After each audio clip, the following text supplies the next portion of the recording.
Hi.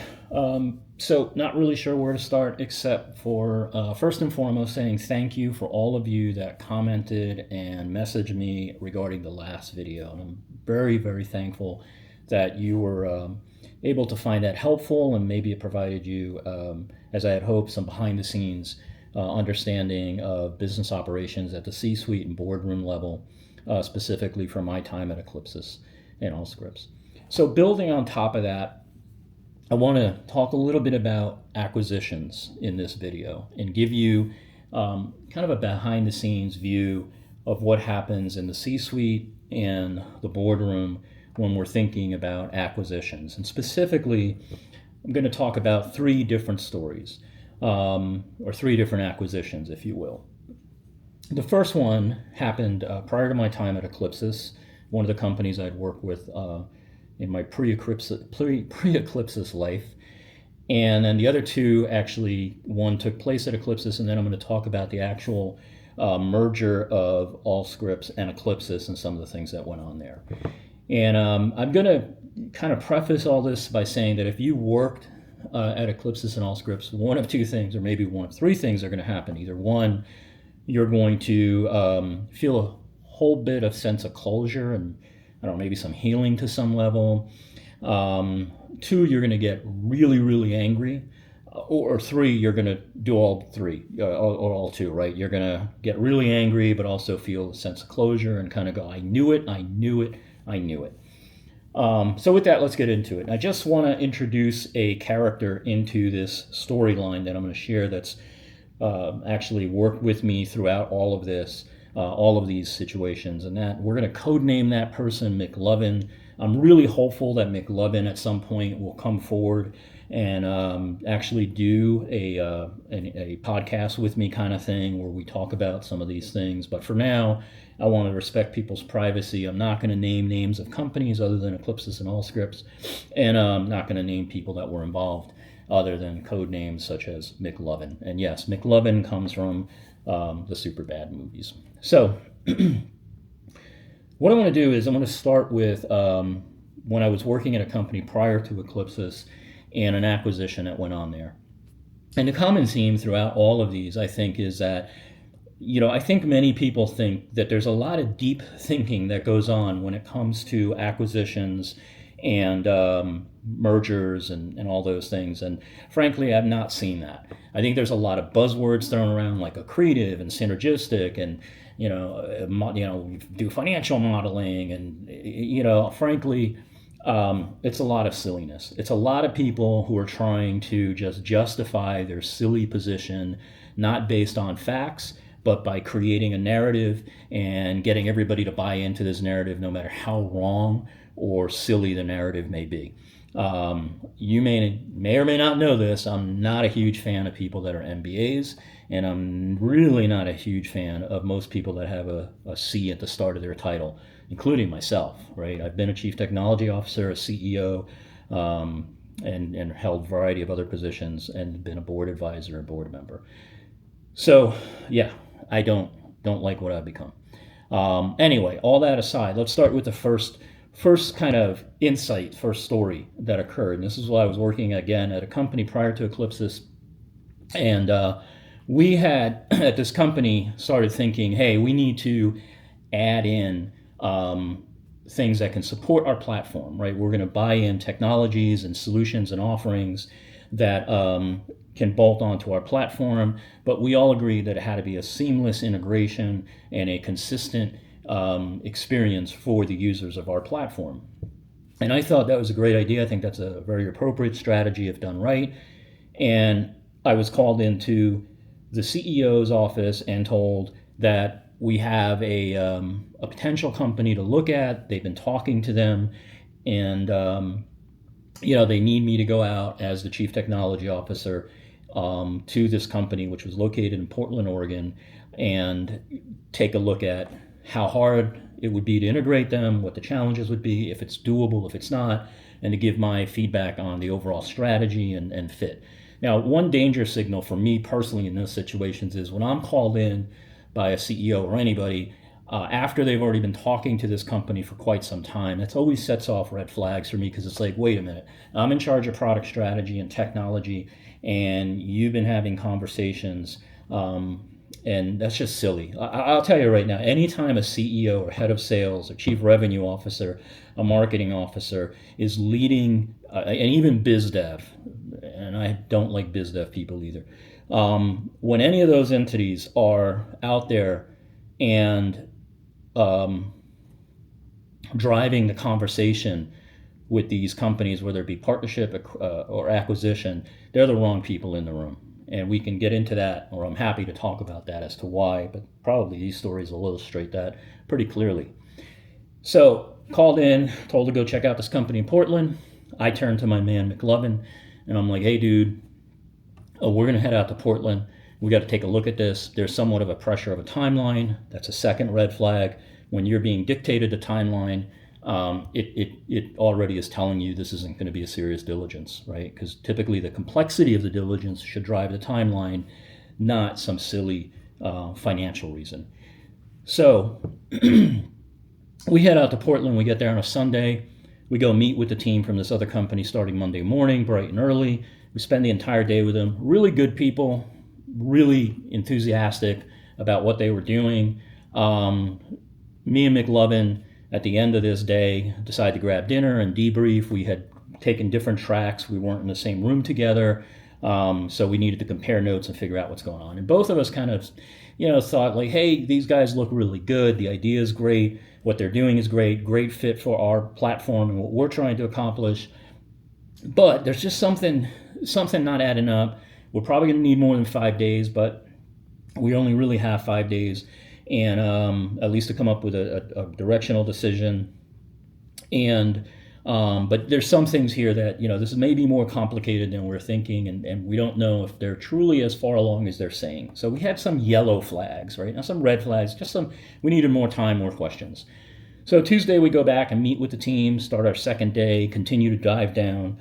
At lunchtime, McLovin and I decide to step out, compare notes, and figure out where we are, how we want to spend our afternoon, how we're going to form the rest of the week.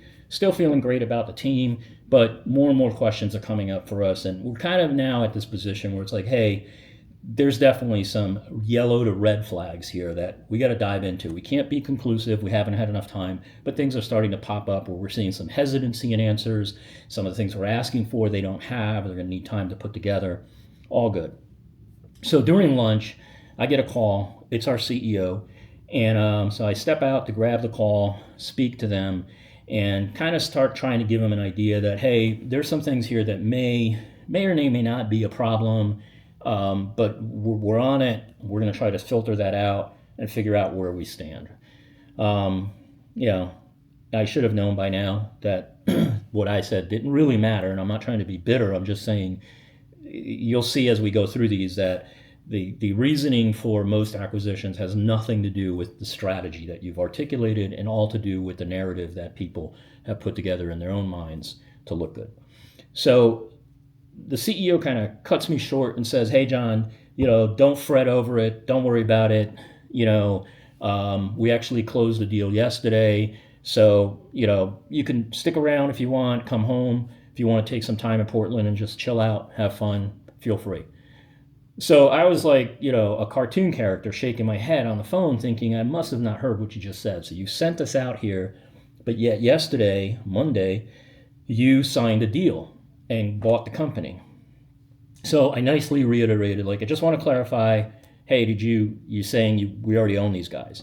And they're like, yeah, they don't know yet. The team doesn't know. So don't say anything, but yeah, we own them. Well, I'm like, okay, get off the phone, go back to McLovin. And I'm like, dude, you're not going to believe this. And explain what happened. And he's like, you're kidding me. You're absolutely, are you serious? There's some issues here. We have some things going on that we need to think about. I'm like, yeah, I get it. Well, what do you want to do? So we decide we're going to spend another day in Portland and then head back to the East Coast and then figure this out as we go.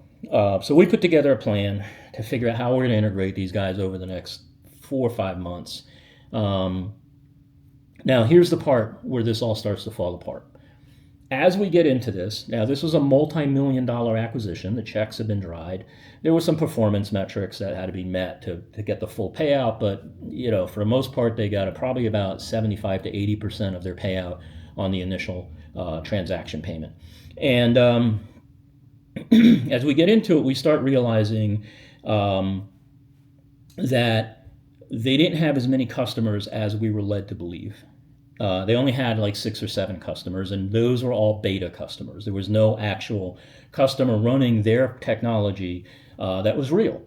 And they also had a huge technical debt, and their quality was probably not as high as we had hoped for. So now we're in a position where we realize that it's not going to just take 4 or 5 months to integrate them. It's going to probably take about a year to get them to a position where we can integrate them and their product actually works and does what the marketing says it can do. So I start there because I think that's a simple introduction and illustration of how the C-suite often will buy into and create these narratives and make decisions without really fully understanding it. And it's kind of sad because, a lot of the people in the C-suite have had a lot of business experience, have gone on and gotten their MBAs. And I'm pretty sure in MBA school they teach you, I've never been, but I'm pretty sure, I'm hoping they teach you that you need to have a full picture of what you're going to do for any strategy before you execute upon that strategy. And that includes acquisitions. So that one didn't work out. Actually, we lost the entire investment. We were never able to retain their talent. They didn't like our culture, which is another big problem. So everybody that was part of that original company basically left, at least all the engineering talent and product managers who were key to pulling off this integration and realizing our return on investment. So it was basically a write-off. We lost somewhere in the neighborhood of, I think, $14 to $16 million. And that never got integrated. So let's move on to now a second story. One which for me was really heartbreaking, which was often the case at Eclipsis for a lot of the things I worked on. A lot of people may not know this, but I really emotionally suffered a lot working there because of the impact to the people that I knew and worked with day to day and kind of how the decisions were made. And that's partly why I want to do this series of stories, because I think it deserves to be told, not so much for anything I have to do, but for people that work there to kind of understand you probably weren't as crazy as you thought. You just didn't know what was going on at the top. So let's get into it. So the first one here involves our pharmacy product. Now, we knew, and it was very clear to us from our clients, that we needed a fully integrated pharmacy system. And we started to go down that path and build out Sunrise Pharmacy. And the Sunrise Pharmacy team was awesome. They were really passionate, as was every team that I had at Eclipsis, and really miss all of them. But the pharmacy team was up against this undaunting, kind of challenge where you got to think about building a pharmacy application from scratch is crazy, right? I'm talking everything from scratch: the requirements, the usability workflows, the data schemas, the memory management, the security models. Everything had to be built from scratch and fully integrated to Sunrise Clinical Manager, SCM.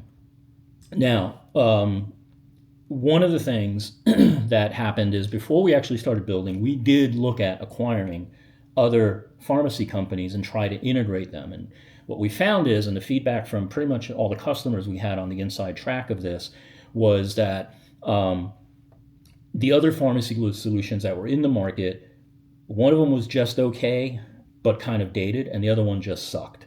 And there were only 2 pharmacy solutions at the time. And so basically we were in a position where, hey, buying those would accelerate our ability to say we had a real pharmacy system, but to integrate it and fix it and evolve it would take the same, if not longer, amount of time to than building our own. The only real other piece we had is that those teams probably had a stronger amount of pharmacy knowledge than our team did. Not that we had some really great product managers, amazing product managers on our pharmacy team, but ultimately we were limited in the amount of people. So I think it's important that's an important part of the story, that we did do a buy versus build, and we really did decide that build made the most sense. And our customers were part of this, and this is also important for you to understand as we get into this story. Our partners, our hospital partners, Our clients were part of this decision and design from day one. Now, we vetted everything through them, including the acquisition route of buying other pharmacy systems. So as we keep going forward in this story, we had a very limited team. It was a very small team. We knew that it would take us typically 2 to 3 years to build out a pharmacy system. We tried to put together a plan that would get us at least to a release one in between 14 to 18 months, and that was extremely aggressive given we had, I think, 24 to 30 people on this team. And we needed probably 60 to 90, but we didn't have the funding. So these people, this team, worked day and night. I'm talking 60, 70 hours a week in day out. Holidays. These people were so passionate. The pharmacy team was so invested in getting this done. And I know for a fact that this disrupted many people's family life. And really, we had one situation where somebody had a mental breakdown, unfortunately. We had to literally send the police to their house to do a welfare check. This is the stress these people were under, and that really breaks my heart because it's not the way I was hoping this would go, but they kind of were so passionate about it and so committed to getting a world-class pharmacy system out the door that they kind of pushed this on themselves. And it's a pretty amazing testament to loyalty and passion. Now, we got into this about 8 months, and I kept hearing about the sales team complaining that people weren't buying our SCM solution because we didn't have fully integrated pharmacy. That was complete cocky pop or poppycock. I don't know. Choose whichever one you want. But it was nonsense. There was no other solution in the market that had a fully integrated pharmacy system at that time. Everything else was a bolt-on or partnerships through third parties. And so the whole belief or storyline that we weren't selling because we didn't have integrated pharmacy was simply the sales leadership straight out lying because they weren't making their numbers. That was it. And if you're a salesperson, you can disagree with me all you want. You're entitled to that. But frankly, that's reality. If you're going to say you're not making inroads in the market, then point to me to who is and show me that they have the exact solution that our prospects are saying they want. There just wasn't that there. But this created pressure. The board started freaking out because they believed this line of poppycock. And ultimately started giving me pressure that, hey, you got to accelerate this. Now, I don't know who the hell thinks you can accelerate the development of a highly complicated system and not end up with either quality issues downstream, dissatisfaction in the customer base, lack of reference sites, but you're off your rocker. So the first thing when somebody tells you at the C-suite or board, like, you got to accelerate this, what can we do to make this faster?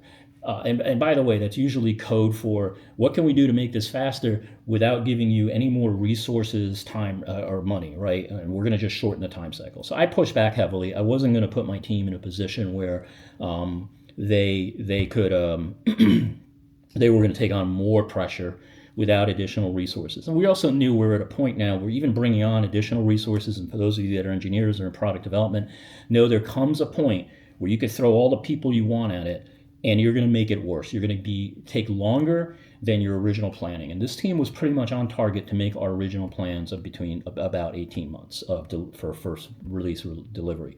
So it got so heated that I actually resigned. And for those of you who don't know, when I was at Eclipsys and Allscripts, and if you don't know who Eclipsys and Allscripts are, you should Google it. It was a public company, one of the largest in healthcare information technology, number one in the market at the time that we were involved in this. And so I had resigned from that company 7 different times, and each time I got talked out of it, which I was going to say sadly, but probably not sadly, because the people were really great that I work with anyway. But anyway, so I decided I'm going to resign. The C-suite and the board know if I resign, that's going to be a massive problem. I'm not trying to blow my own horn, but it was just the reality of the situation. So they kind of back off and tell me, fine, do what you want. And that was usually a big fight, which I can talk to another message another video if you want. So anyway, now about another 3 months go by. We're about the 12th month. We're about a year into this project. And now the storyline is that, hey, customers are getting upset and they're threatening to go elsewhere because we don't have integrated pharmacy, which we knew is not true. Our customers, our largest customers, the most loyal and prestigious customers we had were all part of the product, and they were very excited of where we were going. They were getting quarterly demos and updates and monthly briefings on where we were, so they were involved. So after that happened, so again, I kind of pushed back and called that out, and like, you guys are lying. And so those of you that don't know, I did not have a very good relationship with the C-suite and the board, except for a few individuals that I got along with very well. For the most part, I was pretty brash with them. So I straight out said, you guys are lying. This isn't true. So about 30 days after that, 30 days from the time I'm told that customers are going to jump ship because we don't have an integrated pharmacy system, I then get brought back in. I get a meeting invite to a business development meeting to discuss pharmacy. So I'm thinking, okay, they're going to try to resurface the whole let's go buy someone, right? And we can't wait any longer. So I'm like, fine, let me go have this meeting, get it out of here. Now, as I mentioned earlier, I don't like biz dev people for the most part. There's a few that I've really loved working with. For the most part, it just seems like a cookie cutter template. And they all just regurgitate the same stuff to me about it's accretive and EBITDA and, synergies and blah, blah, blah, and whatever, really examine your life. So anyway, go meet with our two biz dev people and head of sales and the CFO and the CFO's assistant. If you work there, you know who all these people are. So we do kind of, I guess, a WebEx meeting at the time, and they're saying, hey, we've been looking at different options for possibly accelerating and helping your team and helping you guys, and this must be very pressure on you. We know there's a lot going on. And I'm like, really, you're going to do the whole soft sell, make me feel good thing? Like, you think I'm an idiot? So anyway, apparently yes. So I'm thinking, and I'm starting to raise the whole thing. Like, look, we already looked at buy versus build. Here's where we came out on this. So please don't tell me we're going to go look at companies that our customers are even telling us don't work for them and would probably create a backlash in the customer base if we go announce that we've acquired one of these US-based companies. And they go, no. But we have been looking in Europe, and we bought a system in Czechoslovakia. And so they continue rattling, and all of a sudden it hits me. They said, we bought a system. And I'm like, whoa, time out. What do you mean you bought a system? They go, we bought a pharmacy company out of Czechoslovakia. And I'm like, so I'm really livid at this point. And I have a hard time not really masking my emotions in these situations. And, so I'm like, I'm really pissed off. I'm thinking of everything my team has been through, that I got to go back now and tell them, like, hey, we got to stop development because we bought a company. And then they tell me, oh, and by the way, we've done some modeling, and, we're probably going to need to eliminate, most of the pharmacy team. So let's just say at that point, my language got extremely colorful, and I'm very happy I was not in the same room with them, because I probably would have become physically violent, and that's just reality. I'm not condoning it, but that's how upset I was. And so I just cut the WebEx. I just shut it off. I'm just like, so now the CEO calls me like a couple hours later, and I'm still pissed, and I tell him, like, I'm not in the mood to talk to you. I'm not in the mood to talk to the board or anybody else. I'm going home, and, just leave me alone. So now I decide to call the head of the pharmacy team. I'm not going to mention their name. And I call McLovin. And I'm like, guys, I need you to get on a plane, go to Boston, and meet with the biz dev team and figure out what the hell is going on. So they do. They know I'm really pissed off. And I'm really just, and it's not that what they did was stupid and just such a sad display of leadership and competency. It's just intellectually ignorant of what you're doing. You just don't do that, let alone the impact of humans. But just from a strategy point, you're not going to involve the product team on evaluating, purchasing a pharmacy system that's got to get integrated to our platform natively. So McLovin and the head of pharmacy go up to Boston. They meet with the the head of the biz dev team, and I think somebody from finance was there, one or two finance people. And so let me put it to you this way. This is an actual true story most people don't know. This thing got so heated that McLovin jumped over the conference room table and grabbed the head of BizDev by the shirt and had to be pulled back by the head of pharmacy. And it's because one thing I will say, all my direct reports at the time really cared about the people on the team. They just really did, to the point where they would slug somebody if they felt that, you know, they were being done wrong. And that's kind of what happened in this meeting. So I get the call back from the team like, hey, this is real. They bought the company. They already have the people flying over from that company to meet with us to figure out an integration plan, and we need to start thinking about who we're going to lay off on our pharmacy team. So I said, no, we're not laying anybody off. If I have to, I'll resign, and then you can lay off people, or they can take my salary and apply it to keeping these people on the pharmacy team. I was not going to let that happen. Either I would go, or we would all go together, one way or the other. So end up, these guys come over from Czechoslovakia, and they don't really speak really good English. Red flag number one. So we have to get somebody to interpret. And the interpreter is not in Malvern, Pennsylvania, so they're on a WebEx, and we have these people from Czech, their head engineering people sitting in the room with us, somebody on a WebEx interpreting back and forth. They spoke pretty kind of okay English, but not enough from an engineering perspective to understand everything they were saying. Big red flag.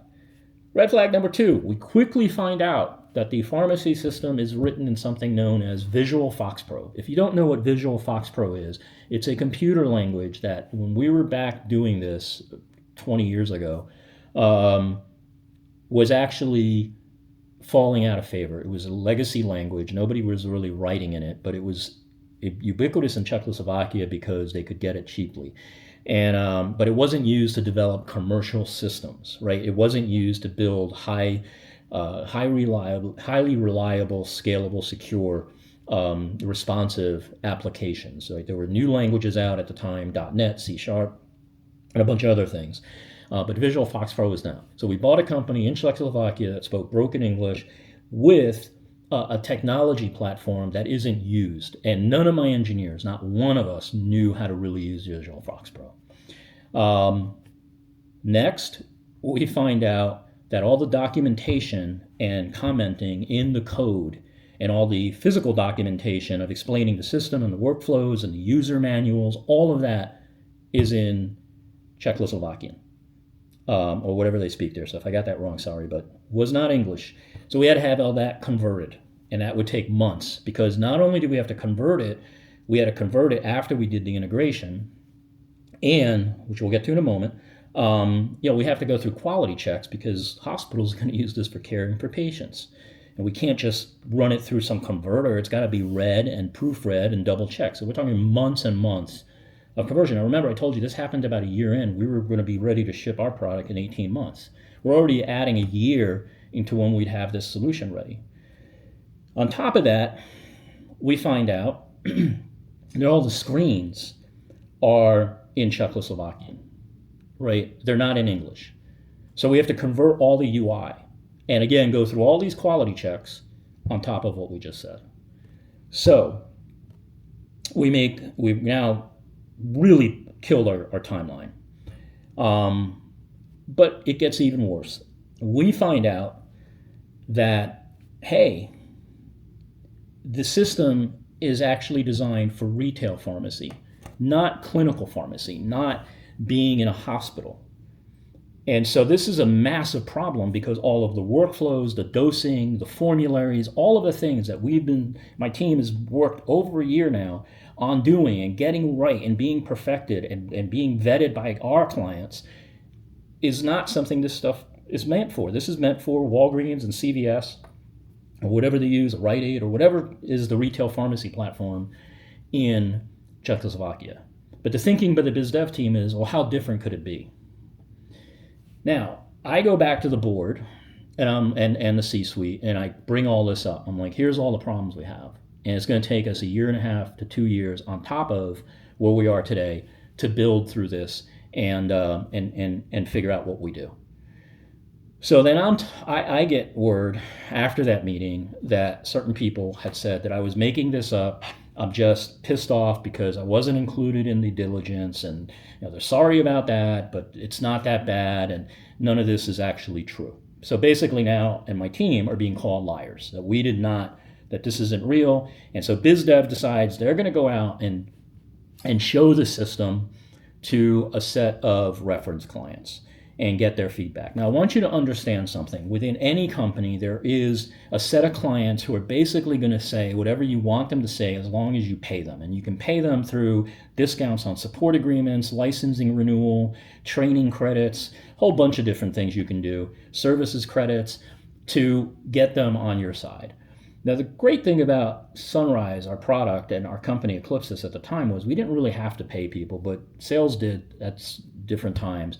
But the clients that got paid, that wanted those discounts, were typically not the most sophisticated of our clients. And I'm sorry to say that, but they just weren't.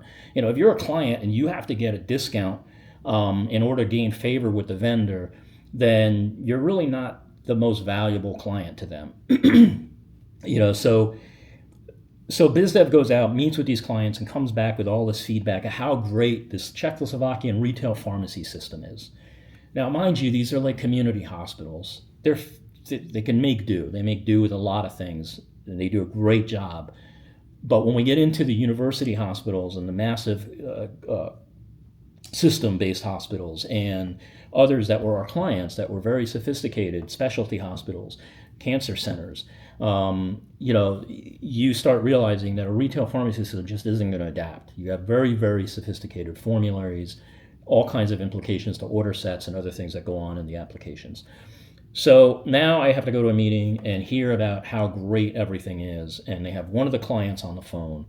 And so I start firing off questions to that client about how are you going to handle this? How do you handle the pharmacy? How do you handle formulary? And I'm sorry because the CIO I liked, but they were just talking a narrative. And I asked them, are you saying this, or have you had the head of pharmacy come in and vet this system? And they admitted that no, it was them. And it sounded good, but they're really not a pharmacist, and they didn't have their pharmacy team look at this. Now, we were working with the pharmacy teams on our side of the major hospitals I mentioned. So we now figure out this is about a 2-year project. And all because of the narratives and silliness that were brought in, all because people jumped the gun on something they had no clue, no understanding of at all. So we spent somewhere in the neighborhood of about $26 million to buy what was at the time the number one retail pharmacy system in Czechoslovakia. It's number one because it was the only retail pharmacy system in Czechoslovakia. But we basically buried it. I had to go to the board, go above the CEO, and explain very calmly what was going on, the implication to our market, and that this would tank us. If sales thinks that people aren't buying now because we don't have an integrated pharmacy, wait till we give them an integrated retail pharmacy system with Czechoslovakian screens and Czechoslovakian documentation. So that is that. And the good news, the pharmacy team did rally. And they were a little bit late because of this whole debacle with the acquisition. But the really good news is they did produce a stunning and amazing integrated pharmacy application. And you never take that away from them. And after any of them are hearing this, man, you guys pulled off a miracle, because it would have taken any other team 2 to 3 years, even longer. And I'm surprised people didn't just walk out after the whole thing that happened with this acquisition. So I have nothing but love for that team, and hopefully wherever they are now, they look back on this and they can understand some of the things that maybe they didn't know, and feel a little bit better about just how monumental accomplishment developing, designing, and deploying Sunrise Pharmacy was. So that's kind of that story, right? We basically, just so you know, the outcome of the Czechoslovakian system, we just basically turned them loose, said go forth and prosper, and we don't own you anymore. So that brings us to the third story and the final story, which impacts most people.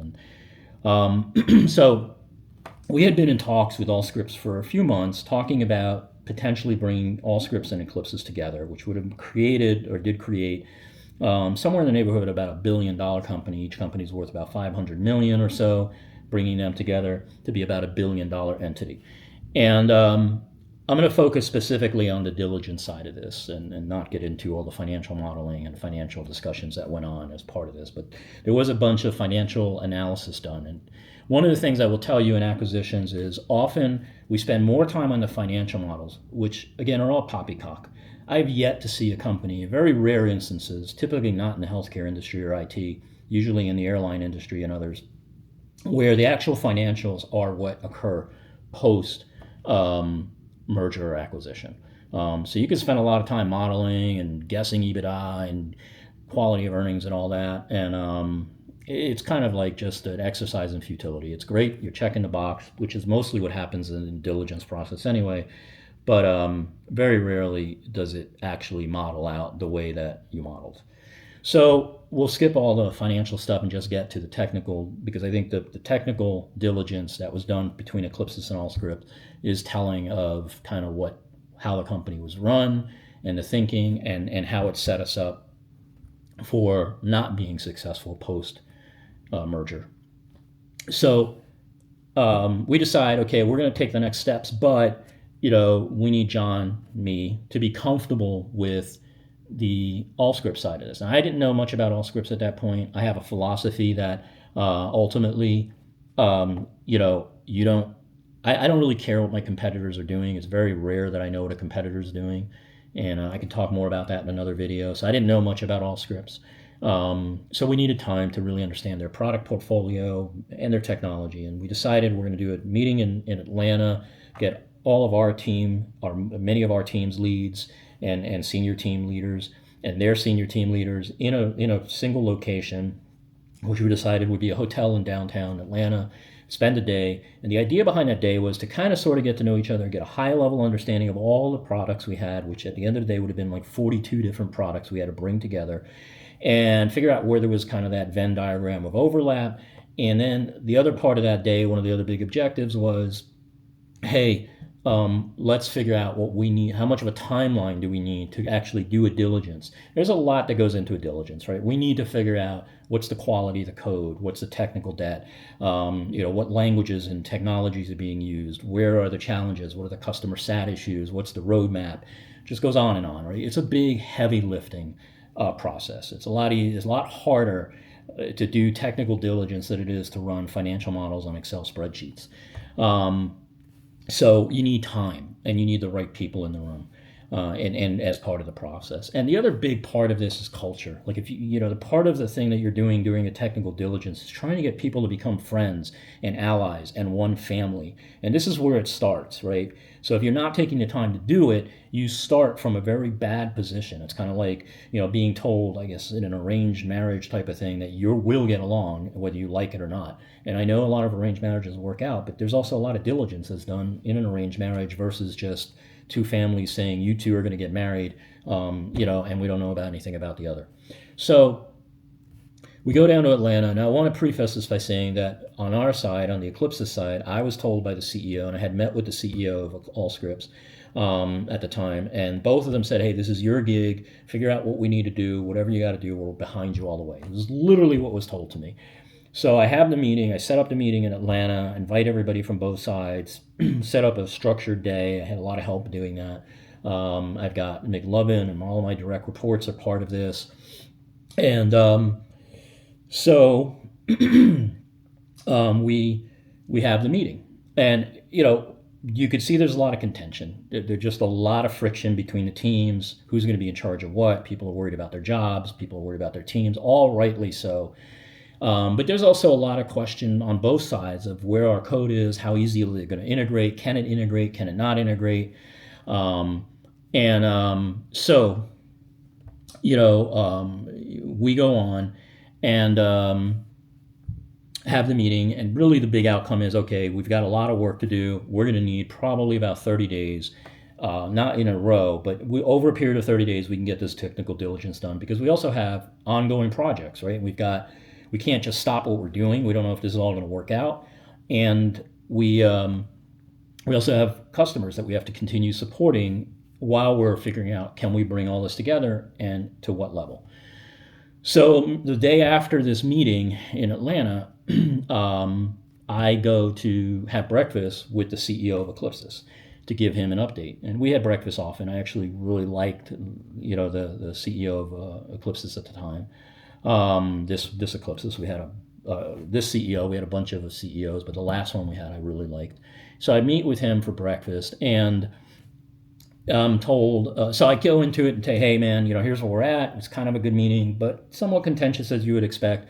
And there's a lot to figure out and unpack. And we put a plan together that we'll be able to get everything done probably over the next 30 days. And I fully expected that he was going to say, look, you don't have 30 days. We got to get this done faster or whatever. I did not expect what he was actually said to me. And what he said was, oh, wait, John, I think you misunderstood what me and the Allscripts CEO had communicated to you. And that is that, you had a day in Atlanta to figure this out. And I was mid-bite and probably some tasty scrambled eggs and bacon or something. And I said, what? I said, one day. I said, well, what do you mean? And he said, yeah, that was the diligence. Get together for a day, figure it out, and we can move on, decide, what you want to do. And I was freaking flabbergasted. Like, you're telling me we're going to take two $500-600 million companies, which at the time I had about 1,000 to 1,500 reports. The companies had 2,000 to 3,000 people on each side, and you 42 different products, and you want me in a day, in about 8 hours, to figure out how to bring all this together and be successful in the marketplace and have a single platform, the goal of which is taking out Epic. Right? That was really the goal of bringing these two companies together from a strategy standpoint. Obviously, from a financial standpoint, it was how do we make this really look wonderful for Wall Street and cash out. So I had missed out that part. I prioritized strategy and market and take out Epic over let's make a lot of money and cash out, which makes me, ignorant. I'm kind of stupid that way. So I'm like, well, look, man, you guys do what you think you want to do. I'm telling you we need 30 days. I don't know what to tell you. So that was it. For those of you that didn't know, the entire technical diligence process to bring together Allscripts and Eclipses was done in 8 hours at a hotel in downtown Atlanta. And there was never any code reviews, never any quality checks, never any discussions on how do we integrate. Everything was done post-merger. And that's why post-merger, everybody freaked out about what are we supposed to be doing, and how do we bring all this together, and blah blah blah blah blah. So yeah, that was it, and hopefully it gives you some insight into the background on diligences and how they can go wrong. And I'm sure there's going to be people in the comments that say, well, I've done diligence all my life and I've never had those experiences, and that's great. I've done some really great diligences where we've done them correctly and they've been really good and they've come out really well. When I was at Microsoft, amazing diligence process. But I think many organizations lie to themselves and buy into the narrative and get happy with themselves that they've got this really good idea, and yet they don't get deep into the weeds. And I will tell you, it's usually most prevalent with C-suites, CEOs, or others that are sales-based. If you have a CEO who comes out of the sales organization and is not technical, has never done engineering or product development or product management or marketing or services or any of the really hard jobs that take a lot of cerebral power, then chances are they're going to see it as not a big deal, and they're going to shy away from the really sticky conversations around we've got a problem with integration, or here's the issues with technology fits and technical debt and all these other things. So that was it. And I'm hoping that it also helps illustrate why ultimately Allscripts was not successful. They had done a bunch of other acquisitions like DB Motion, I think, and some others, which were just completely ridiculous acquisitions. In my opinion, I wasn't there at that point. I finally did resign in 2011. But from the moment the acquisition was done, the merger, it was just doomed to fail, right? There was just no plan. It was just a bunch of people thinking that if you said we're integrated, we're this, we're that, it would work out. There were other things I watched from afar, like the acquisition of Paragon, I guess, made no sense. It's just silly, probably sales biz dev driven acquisitions that made no sense. I am going to, in another discussion, another video, really dive into what I think should have happened, and I'm probably wrong, but I will give you a hint, and that is we should have just invested and put in the time and money to build a truly organic, fully integrated electronic health record system. We had all the components and we just didn't pull it. We just did acquisition after acquisition to try and bolt it on, and that does not work, except in very rare situations. And when I do that video, I think it'll be very illustrative. I'll give you the reasons why we didn't do that, why we did not go down the path of full integration. So, long video, very sorry about this. I hope that you find this interesting and eye-opening. Be gentle to me in the comments, but obviously say what you want. Please share as you see. Oh, I also have started a new Instagram and YouTube channel where I'm going to be posting these videos as well as other stuff. So if you want to follow those, I'd greatly appreciate it. It's Off Script Business, all one word. Off Script Business, all one word. I'll put a link to those in the comments or description of this video. But hopefully this was helpful. Enjoy your weekend.